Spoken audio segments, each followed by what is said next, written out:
Hey, praise the Lord, guys. I am Straw Greenhorn. And in that very same hour, Jesus said to the multitude, "What? Are you come out as against a thief with swords and staves for to take me? Behold, I sat with you daily teaching in the temple, and you laid no hands on me. But all this was done that the scriptures of the prophets might be fulfilled."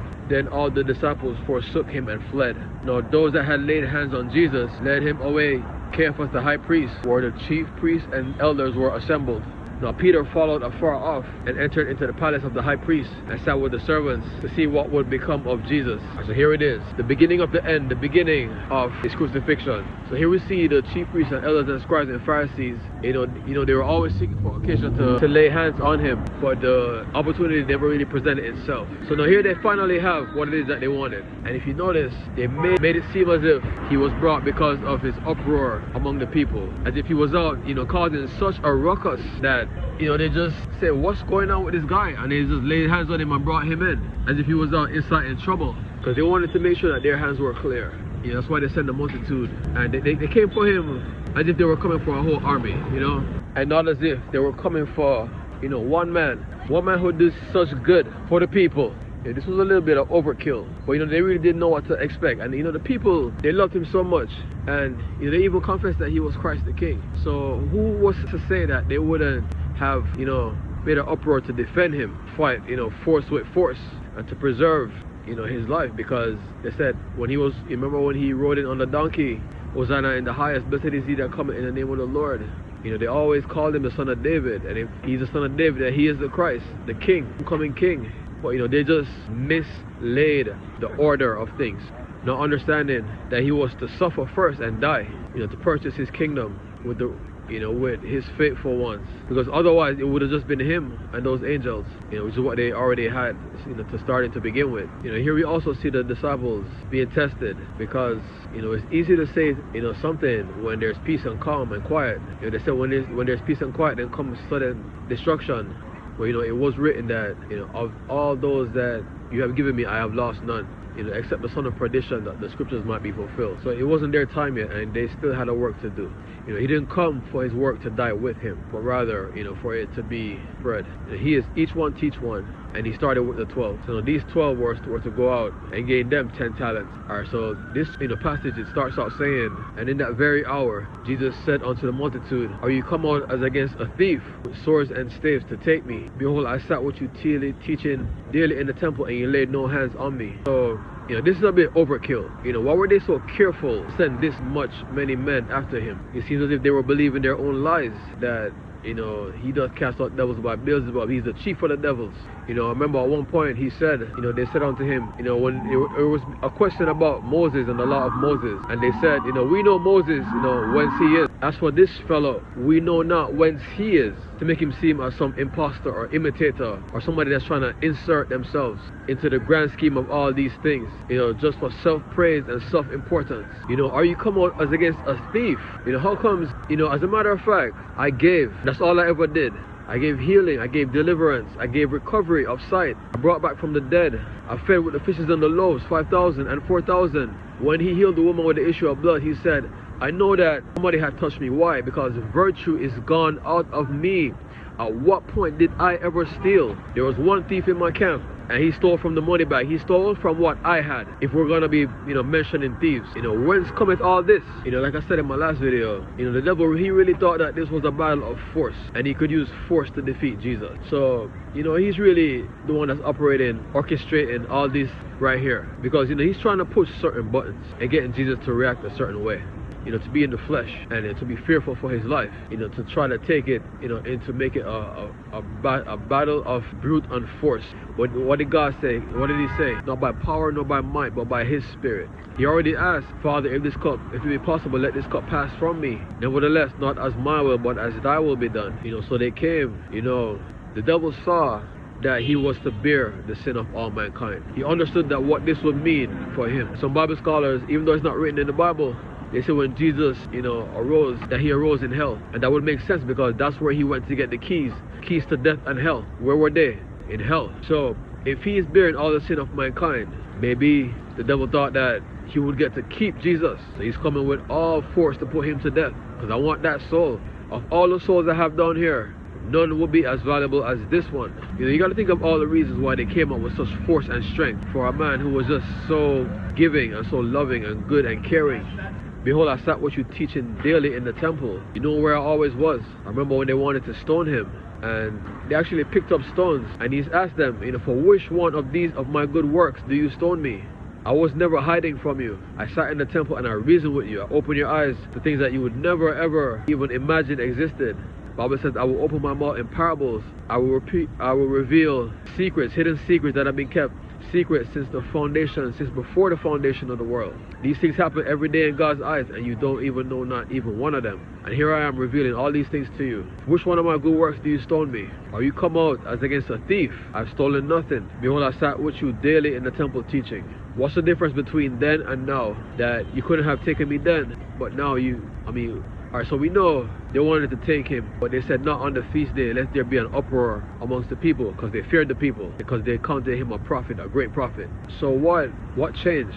Well, it was his time was fulfilled, and they used Judas to open the door unto him. You know, I said in my last video, the parable, if the good master of the house had known at what hour the thief cometh, he would have watched and not have suffered his goods to be broken in. And there's another one that says, when a strong man occupies his house, you know, his goods are safe. But if a stronger shall come and bind him, but this was really Judas being the weak link. You know, let's say a chain is only as strong as its weakest link. You know, he gave them access because he really just was his time. So then he said, but all this was done so that the scriptures of the prophets might be fulfilled. From Genesis to Revelation. Well, you know, Revelation wasn't written yet. From Genesis up to Malachi, the whole Old Testament. Cain slew Abel because he offered unto God a worthy sacrifice. The goat slaying the lamb. Noah preaching, building the ark. The ark is the church. Now, Abraham receiving the promise from God. He moved and went to a strange country he knew not, and God was with him. Moses being born and his life being sought after by Pharaoh. Same thing with Jesus.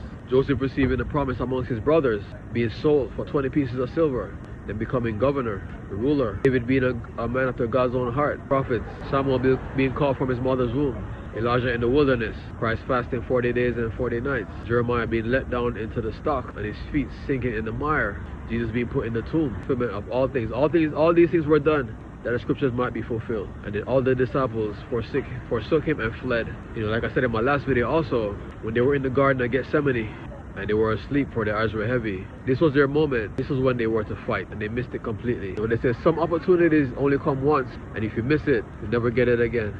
You might get something similar or replacement. You know, like I said, that's why Jesus, you know, was so hard on them. Rebuking Peter, what could you not watch with me 1 hour? Watch and pray that you enter not into temptation. The spirit is willing, but the flesh is weak. See, in this moment, they failed to strengthen the spirit. In this moment, they failed to strengthen the spirit. So then, all they were left with was just the weakness of the flesh. They all forsook him and fled. They all just got done saying, Peter said, Lord, though I were to die with thee, yet will I not deny thee. And likewise said all the other disciples. And Jesus, he didn't argue with them because he knew what would happen. And instead of arguing, and as you're going to see later, when the cock crowed, that's why he looked at him and he gave him that expression. It wasn't as if to say, you see, and I didn't even argue with you. See, this is what I was talking about. So they missed their moment right there. So we see them here forsaking him and fleeing. So the day which laid hands on Jesus brought him to Caiaphas, the high priest, where the chief priests and elders of the people were assembled. No, these guys really are eager to get their hands on him. You can imagine the equivalent of this day would be a man getting caught doing a crime, whether it be robbing a bank, you know, murder, you know, whatever it might be. And as soon as the police pick him up, the jury is already there and the judge waiting for him to enter the courtroom. That's essentially what they did here. The whole jury and judge was assembled waiting. They brought him to the palace where the chief priests and elders were assembled. They were waiting on him because, you know, Judas, he came. Now I imagine when Judas was with them, the moment he left, they knew that it would only take a matter of minutes before he would be right back with him. Well, you know, Judas, he didn't really come back, but everybody else did. So here we have the chief priests and elders waiting for him to walk in. You know, doesn't anybody, I mean, well, they were only in his care, so it's not like there was anybody maybe there to point out the ridiculousness of this whole situation, because they just you know, consorted with each other. It's like when you have police corruption or even politician corruption, and they're all there, all the people that are doing the corruption are all there sitting in the same room. There's nobody there to rebuke them. There's nobody there to question what's going on. And this is exactly what was happening right here. But there's no way that you're gonna come and get Jesus. And look, everybody here is assembled. It's like we were waiting on him. So then how is it that he was just out, causing ruckus and problems, and then, you bring him here and everybody happens to be here waiting? That's the irony that nobody points out right here. They brought him to Caiaphas, the high priest, where were assembled the chief priests and elders. So we know that the people in authority were the scribes and Pharisees, chief priests, elders, and then the Sadducees. So I'm guessing that in the matters of the law, the chief priests, being chief, and the elders, they kind of sit on a council. When you hear the word elder, usually you understand that there's a council that individually that they have, they have a say, but their power really is when they sit down and they commune and they vote on certain things, that they have great power to effect change, and they have great power to effect judgment when they sit down together. So the chief priest, and so you can imagine that this would be like the policy making body, whereas the scribes and Pharisees were just like maybe teachers of the doctrine, like they were the ones that would read I believe it's the Torah there in the Old Testament, where the Levitical laws and the statutes, and they would be the ones like running the temple, pretty much the teaching of things. So here he's led away to the high priest, where the assembled the chief priests and elders. Now the Bible says that Peter followed afar off and entered into the palace of the high priest and sat with the servants to see what would become of Jesus. So Peter, he's really a man of his word, because the tension that's in this moment, because right now the devil, he's breathing out threats that you wouldn't imagine. The other disciples, they see all they could do is run for their lives. This is not a play moment right here. If you could understand the pressure and the tension that's in the atmosphere right now, Peter, he's doing the best he can to hold on. So he follows them when they come and they take Jesus. But I ask this, they just saw him cut off the servant of the high priest's ear. Were they not concerned, seeing him? Did they not assign somebody to watch Peter? Like, because if he was able to do that, remember, it was a great multitude coming with swords and staves, and it was just Peter, and he was bold enough to go and cut off the high priest's servant's ear. I believe his name is Malchus. Did they assign somebody to watch Peter? Look at that guy lurking. Yeah, he's the one that just, especially the guy who got his ear cut off. Did he not, see him and say, hey, you guys better watch this guy, man. I don't know, what is he gonna try next, But he stood afar off and he followed, where they would take Jesus. So when he saw him taken to the palace of the high priest, then he went in and sat with the servants. And I said before that, how come this high priest lives in a palace? If you go back and read, when they were dividing the promised land, the priests, they didn't even get any land. They were given their places to live as gifts from the other tribes. So now here we see this guy having palace. How did that happen? Aiming for the wrong things. And like I said, that's what Jesus always had a problem with them, with their grandiosity, their feasts and their ceremonies. They love the pomp and the glamour and the splendor, the red carpet affairs. This guy, he lives in a palace, and that's what that's what Jesus was always, grieved with about, what they were doing. So here we see Peter, he sits afar off to see what would happen to Jesus. He wants to see it for himself. Like I say, in this moment, the tension, you wouldn't believe it. You would not believe what was going on in this moment. But like I said, this fight was in the Garden of Gethsemane when they were supposed to have been praying. I imagine they would have at least the strength to stand in the moment and not be completely washed away like they got. I am Straw Greenhorn.